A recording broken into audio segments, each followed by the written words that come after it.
Hello बच्चों, welcome to विप्रामाइंड channel. आज इस सेशन में हम डिस्कस करने वाले हैं another very important question from probability chapter of class 10th। So let's start with the session. So the given question here is what is the probability that a leap year has 52 Mondays. अब यहाँ Mondays की जगह पे आपको Sundays आ सकता है, Wednesday's आ सकता है, सैटरडेज आ सकता है, कोई भी डे अगर आएगा probability will remain the same. Okay, दूसरा एक क्वेश्चन ये भी बनता है कि 52 मंडेज की जगह पे आपको 53 मंडेज का भी प्रोबेबिलिटी पूछा जा सकता है इन अ लीप ईयर। ओके, तो दोनों ही प्रोबेबिलिटी हम कैसे कैलकुलेट करेंगे प्लीज ध्यान दीजिए। ओके, तो जैसे कि यहाँ पर गिवन ईयर जो है वो लीप ईयर है, तो सबसे पहले number of days in a leap year is nothing but equals to 366 days.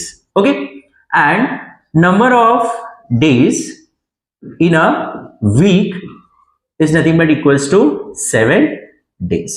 Okay, तो अब हम ये कैलकुलेट करेंगे कि लीप ईयर में टोटल कितने वीक्स होते हैं, कितने कंप्लीट वीक्स होते हैं। ओके, तो number of complete weeks in a leap year.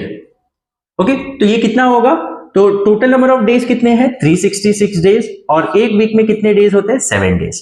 तो 366 डिवाइड बाय 7 अगर हम करते हैं तो 7 इंटू 1 7, 7 इंटू 5 35, 1 कैरी हुआ 16 हुआ, तो 7 इंटू 2 इज 14। तो रिमाइंडर जो बचता है यहां पर 2 बचता है। इसका मतलब there are 52 complete weeks plus 2 extra days. Is it clear? अब अगर 52 कंप्लीट वीक्स है, इसका मतलब 52 मंडेज तो होगा ही इन अ लीप ईयर, यस और नो।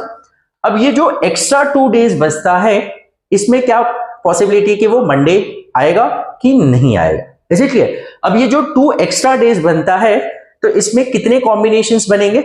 ओके, तो कॉम्बिनेशन जो होंगे वो क्या बनेंगे?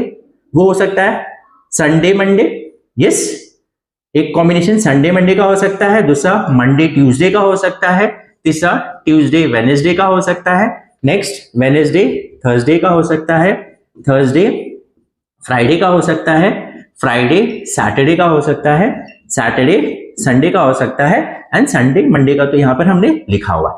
तो टोटल कितने कॉम्बिनेशन बने? अब ये जो एक्स्ट्रा 2 डेज बचते हैं, या तो वो संडे मंडे का कॉम्बिनेशन बन सकता है, या तो मंडे ट्यूसडे का, ट्यूसडे वेडनेसडे का, Wednesday Thursday, Thursday Friday, Friday Saturday, and Saturday Sunday. Okay, ये सैटरडे है एंड संडे, यस। तो ऐसे कितने पॉसिबिलिटीज आ रहे हैं? 1 2 3 4 5 6 7। ओके, अब ये 7 पॉसिबिलिटीज है। Is it clear? अब 7 पॉसिबिलिटीज में अब हमें क्या चाहिए कि 52 मंडेज ही होना चाहिए वो लीप ईयर में। अब अगर 52 मंडेज होना चाहिए तो 52 मंडेज तो यहां कंप्लीट हो गया, तो ये जो एक्स्ट्रा 2 डेज है उसमें मंडे आना ही नहीं चाहिए, यस, मंडे आना ही नहीं चाहिए। तो अब मंडे नहीं आना चाहिए, तो ऐसे कितने कॉम्बिनेशन जिसमें मंडे आ रहा है? एक ये कॉम्बिनेशन और ये कॉम्बिनेशन, तो ये दोनों ही कॉम्बिनेशन को हम हटा देंगे। तो पहला तो टोटल नंबर ऑफ कॉम्बिनेशंस कितने हैं 7। अब ये 7 में से हमें 2 कॉम्बिनेशन हटा देना है, तो फेवरेबल कॉम्बिनेशन जो होगा जिसमें मंडे नहीं आना चाहिए, तो वो कितना है? 5 है ना? कितने हैं? 5 combination, yes. Is it clear? क्योंकि 52 मंडेज तो यहां कंप्लीट हो गया। अब ये 2 एक्स्ट्रा डेज में मंडे आना ही नहीं चाहिए, तो आना नहीं चाहिए, तो ऐसा कितने कॉम्बिनेशन है? 5 कॉम्बिनेशन है। तो प्रोबेबिलिटी क्या बन जाएगी? तो प्रोबेबिलिटी फेवरेबल आउटकम, वो स्टेटमेंट में लिख नहीं रहा हूं, तो you will write that the favourable outcomes in which the Monday will not be included in next 2 extra days will be nothing but there are 5 combination. तो 5 कॉम्बिनेशन, फेवरेबल आउटकम्स कितना है 5, और टोटल नंबर ऑफ कॉम्बिनेशन कितना है 7। तो probability हो जाएगा 5/7, yes. तो 52 मंडेज का जो प्रोबेबिलिटी होगा वो होगा 5/7। अब मंडेज ट्यूसडेज कोई भी डे होगा तो उसका प्रोबेबिलिटी 5/7 ही होगा। Is it clear? अब अगर 53 मंडेज बोला होता, 53 मंडेज, तो इसका मतलब मंडे आना चाहिए, यस। अब अगर मंडे आना चाहिए तो इसका मतलब ये 2 एक्स्ट्रा डेज में मंडे आना चाहिए, तो वो केस में प्रोबेबिलिटी क्या होगा? हाँ, this is for 52 Mondays, yes. और प्रोबेबिलिटी फॉर 53 मंडेज, 53 मंडेज। अब 53 मंडेज का प्रोबेबिलिटी क्या बनेगा? तो ये 7 कॉम्बिनेशन में से मंडे किस में आ रहा है? 1 और 2 ही कॉम्बिनेशन बन रहा है, यस और ये कॉम्बिनेशन में तो मंडे है नहीं, इसका मतलब वो केस में जब 53 मंडेज बोला जाएगा तो वो केस में हमें मंडे वाला ही इंक्लूड करना पड़ेगा जो 2 कॉम्बिनेशन है, तो टोटल 7 में से 2 कॉम्बिनेशन है, तब उसकी प्रोबेबिलिटी होगी 2/7।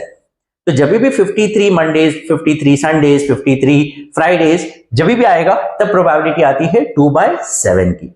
और जब 52 मंडेज, 52 संडेज या जो भी डेज है लीप ईयर में अगर आपको आएगा तो वो होगा 5/7। होप यू हैव अंडरस्टूड, दोनों ही केस आपको समझ में आ गया होगा।